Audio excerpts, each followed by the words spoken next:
Mani group ഇടതുമുന്നണിയിലേക്കെന്ന പ്രചരണം ശക്തമാണെങ്കിലും party എംഎൽഎമാർക്ക് ഇത് സംബന്ധിച്ച് യാതൊരു ധാരണയുമില്ല. കെ എം മാണിയുടെ തീരുമാനങ്ങളെ ചോദ്യം ചെയ്യാതെ പിന്തുണയ്ക്കുന്ന ശീലമാണ് എംഎൽഎമാർക്കുള്ളത്. പക്ഷേ മുന്നണി മാറ്റം പാർട്ടിയിൽ ഇനിയും ചർച്ച ചെയ്യാത്തതിൽ അവർ ആശങ്കപ്പെടുന്നു. പൊൻകുന്നത്ത് കത്തോലിക്ക സഭാ നേതൃത്വവും ഇൻഫാം പോലുള്ള കർഷക സംഘടനകളും മുൻകൈയെടുത്ത് വിളിച്ചു ചേർത്ത യോഗത്തിൽ മാണി ഗ്രൂപ്പ് എംഎൽഎമാരും പങ്കെടുത്തിരുന്നു. എന്നാൽ മുന്നണി മാറ്റവുമായി ഇതിനെ അവർ ബന്ധപ്പെടുത്തുന്നില്ല. അതേസമയം സംയുക്ത കർഷക മുന്നേറ്റത്തെ സ്കറിയ തോമസ് ദുർവ്യാഖ്യാനം ചെയ്തുവെന്ന് എംഎൽഎമാർക്ക് പരാതിയുണ്ട്. LDF ബന്ധം വേണമെങ്കിൽ അതിന് കർഷക സംഘടനകളെ മുന്നിൽ നിർത്തേണ്ട കാര്യമെന്തെന്നാണ് മാണി ഗ്രൂപ്പ് നേതാക്കളുടെ ചോദ്യം. സംയുക്ത കർഷക സംഘടനകളുടെ ചെയർമാൻ കെ എം മാണിയാണ്.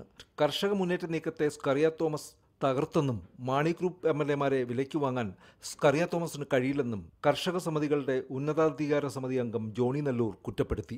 സ്കറിയ തോമസിൻ്റെ മാധ്യമപ്രവർത്തകരോട് അദ്ദേഹം പറഞ്ഞതനുസരിച്ച് മാണി വിഭാഗം കേരള കോൺഗ്രസിനെ ഇടതുപക്ഷ മുന്നണിയിലേക്ക് ക്ഷണിച്ചുകൊണ്ടുള്ള അദ്ദേഹത്തിൻ്റെ പ്രസ്താവന. അപ്പോൾ ഈ നീക്കത്തിന് പിന്നിൽ അതാണ് എന്നുള്ള ഒരു ചിന്താഗതി ഉയർന്നു വരികയും അതിന്മേൽ ചർച്ചയുണ്ടാവുകയും ചെയ്തു. ഒരിക്കലും അങ്ങനെ ഒരു നീക്കത്തോട് ഞങ്ങൾക്കാർക്ക് യോജിപ്പില്ല. ഇല്ലാത്ത ഒരു മധ്യസ്ഥ വേഷം, ആരും ചുമതലപ്പെടുത്താത്ത ഒരു മധ്യസ്ഥ വേഷം സ്വയം എടുത്ത് അണിഞ്ഞുകൊണ്ട് ഈ കർഷക മുന്നേറ്റ നീക്കത്തിന് കളങ്കമുണ്ടാക്കത്തക്ക വിധത്തിൽ ഒരു പ്രവർത്തനമാണ് ബഹുമാനായ ശ്രീ സ്കറിയ തോമസിൻ്റെ ഭാഗത്തു നിന്നുണ്ടായത് എന്നുള്ളതാണ് എന്നെയൊക്കെ വേദനിപ്പിച്ച കാര്യം. റിപ്പോർട്ടർ, തിരുവനന്തപുരം.